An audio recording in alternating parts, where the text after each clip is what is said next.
Salut! Bon, j'ai l'habitude de parler que d'animés de merde sur ma chaîne, donc aujourd'hui, pour changer, comme vous l'avez vu au titre, on va parler d'un super animé. Bah non, je rigole, évidemment qu'il est gaze. Et pourtant, j'avais de l'espoir en le lançant. Hein.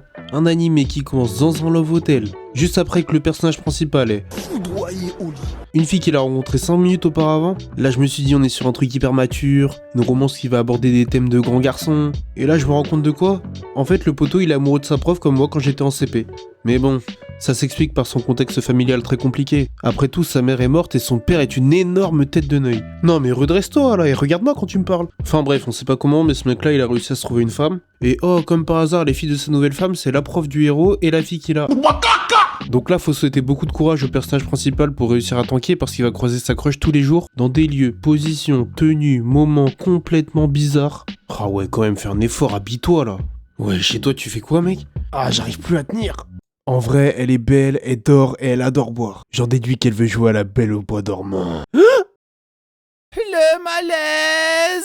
Suite à ça, le protagoniste va reprendre une vie normale, ils vont réussir à avoir une vie de famille on ne peut plus classique, et pour le coup, faut bien l'avouer, le début de la série est plutôt pas mal. Je trouve que la famille devient de plus en plus crédible au fur et à mesure qu'on avance, et que les liens de frères et sœurs entre le héros et sa nouvelle petite sœur sont plutôt bien faits. Mais tout va basculer lorsque deux personnages vont décider de faire littéralement n'importe quoi. Alors déjà, on a Guignol numéro 1 qui va tenter un move complètement impossible à réussir, puisqu'il va tout simplement demander à sa grande sœur et professeur de sortir avec lui. Alors mon ref, on a tous des fantasmes, tous des envies, tous des objectifs, mais à un moment il s'agirait de lâcher ça. Parce que là tu commences vraiment à cringer tout le monde, c'est vraiment relou. Évidemment, il se prend un gros bâche. En parallèle, on a la petite sœur qui commence à tomber amoureuse du perso principal. Oui, ça part complètement en sucette. Et va faire des moves assez chelous.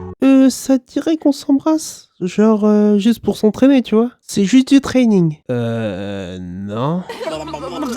Et donc ils vont recommencer ce genre de truc assez régulièrement, sauf que le problème, c'est que au bout d'un moment, tu finis par te faire cramer. Donc la prof, comme c'est la grande sœur, elle commence un petit peu à faire la morale à sa petite sœur, en lui disant qu'on fait pas ça, puisqu'ils sont de la même famille, blablabla. Bla bla. Sauf que le héros, il remarque une chose, elle a le seum de cette situation. Alors il se dit, peut-être que j'ai encore une chance. Du coup le poteau, il va forcer. Sauf que forcément la prof elle refuse parce que je rappelle, c'est sa prof, elle est majeure et lui non. Sa sœur est amoureuse de lui et ils font désormais partie de la même famille. Donc forcément c'est hors de question qu'elle dise oui. Quoi? Ils se mettent en couple. Donc forcément ils font ça en secret pour pas blesser la petite sœur. Sauf qu'elle les grille. Personne n'est discret dans cet animé. Donc voilà, elle pleure beaucoup et elle demande au héros un dernier service, celui de l'embrasser une dernière fois. Sauf que maintenant le poteau il est en couple. Et puis maintenant qu'il sait qu'elle est amoureuse de lui, il peut pas l'embrasser comme ça juste pour rien. Mais si je suis complètement honnête, lui je le pardonne volontiers. Après tout, il n'a que 16 ans, il fait les mauvais choix, il agit de manière un petit peu immature, mais en vrai ça arrive et c'est plutôt cohérent. Par contre, il y en a une que j'excuserai pas et c'est la prof. Alors elle vraiment c'est une détraquée mentale. Je vais réénumérer vite fait son CV. Inceste, pédophilie, relation prof-élève. Hypocrisie parce que je fais la morale à ma petite sœur alors que je fais la même chose en pire. Carrément j'en ai peut-être oublié et ça m'étonnerait même pas. Et les gens qui défendent ce genre de comportement, mais c'est pas illégal, c'est juste immoral. Alors déjà c'est faux, c'est illégal les relations prof-élève.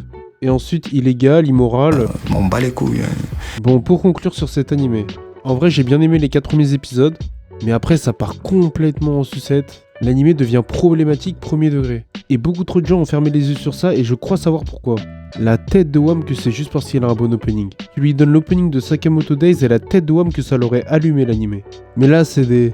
Oh en vrai j'ai pas trop accroché mais l'opening c'est un vrai banger par contre. Mais enfin bref, peut-être que la prochaine fois je parlerai enfin d'un animé que j'aime bien. Sur ce c'est la fin de la vidéo. Je demande aux 2-3 personnes qui sont restées jusqu'à la fin de liker s'ils ont kiffé. Et pourquoi pas de s'abonner. Et puis je vous dis à très vite.